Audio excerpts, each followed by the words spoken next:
Okay, here we are. It's Saturday, September 26th. It's actually a big day with all that's going on in Washington, Day of Prayer and Repentance for the country, but also globally. Anyway, so here I am. Beth and Christine are going to a wedding this afternoon, but this is what I'm going to be doing or supposed to be doing. Is the water coming into the shed that's causing a problem. So you can see I had one rag there. It was the size of like half a towel. I think it was made out of towel material. It was completely submerged. It was sopping wet. I just hung it on the line. Lighting, of course, is a challenge. We've got some sunlight coming in, which is good. It's coming in at a good angle right now. There's another wet spot. Get a little closer.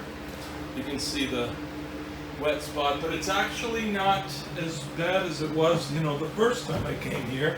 Obviously, as you saw, now we have this old tarp, which I don't know if you can see it, but there's actually a huge hole and it's tearing in the back as well. We've got it, fastened in place. And to be honest, the water still is probably cascading down this wall and hitting this wooden part of the platform and going right underneath, as you can see. Well, I hope maybe most of the water is kind of missing because it's much less. The water is much less. As you can see, the center is dry where I'm standing right now, and really, ouch, that was my head.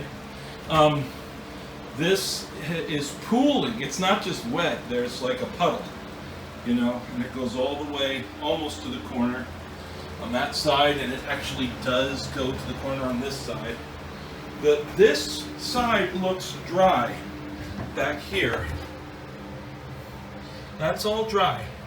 So I'm happy about that. Now the water begins again here. This is where I was on the outside. And this here looks dry. Right up until, we get into there. Okay, so you can see that I've got my work cut out for me. I can only really stand here in the center, okay? My head is, if I go up on my tippy toes, the top of my hat does hit the, and then over here, my head hits over here, my head hits over here, and of course, my head hits here, coming in the steps. I always try to duck, and of course I'm not the brightest tool in the shed, so I've hit my head repeatedly and I'm not learning. Okay, so knee pads, silicone caulk gloves, rags, brand new caulk gun that I got at Ace Hardware, drill with drill bit, and screws. We're going to fasten you can see the holes, right, in the trim along the bottom of the wall on every side. So we're going to screw the trim, fasten it, closer to the plywood base, and hopefully that will help, but I also want to use the silicone. There very well might be leaks between these seams, you see. And don't forget, we got screws.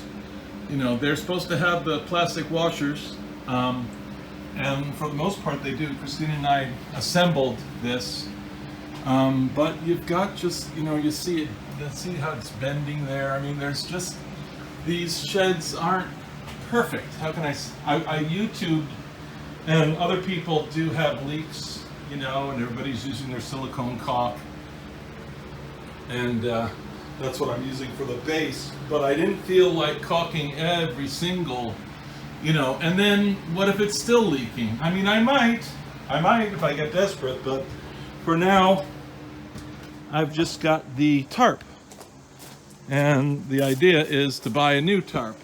You can see it's the perfect size, Now, real quick, let me show you the back. Come in here, we got our little nature trail that Christina and I made. Going back to the wood pile.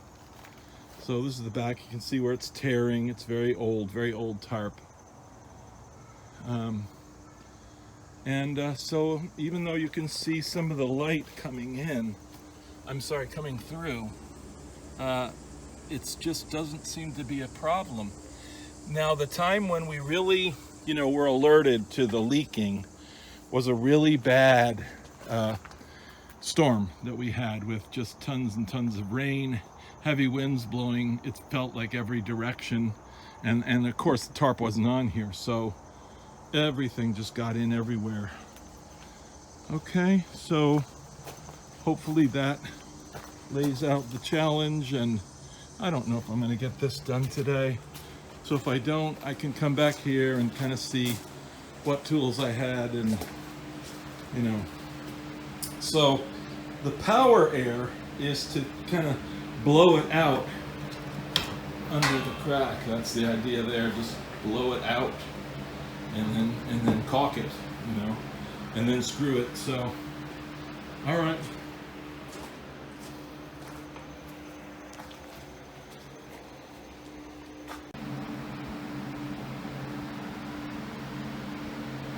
Okay, I'm going, sorry. All right, so as you can see, well, I ended up using a different screw than the ones that I had bought. I had these interior wood screws that did a lot better at self-tapping, is that the right word? So I put the caulk under. As you can see, I used a lot of caulk. This is an entire tube right here, which I only bought one tube, so I got to go back to Ace now to do the other side. So I let it set, a little while, and then I just put these screws in enough. I know the wood is wet. I'm not an expert at this, so I don't know, if this will hold or whatever. But so they're interior screws. That might be a problem right there. They're, as you can see, they're not the longest. They're not the longest thing in the world, but they're in pretty good. And so this side now, I think, is done. We'll see how it holds up. I probably should do more along here. Of course, it's dry, but with a really bad storm, Okay, so in the back, as you can see, there's space there. That's where I ran out of the caulk. And then, of course, we didn't get to the other side at all. So it's still a work in progress.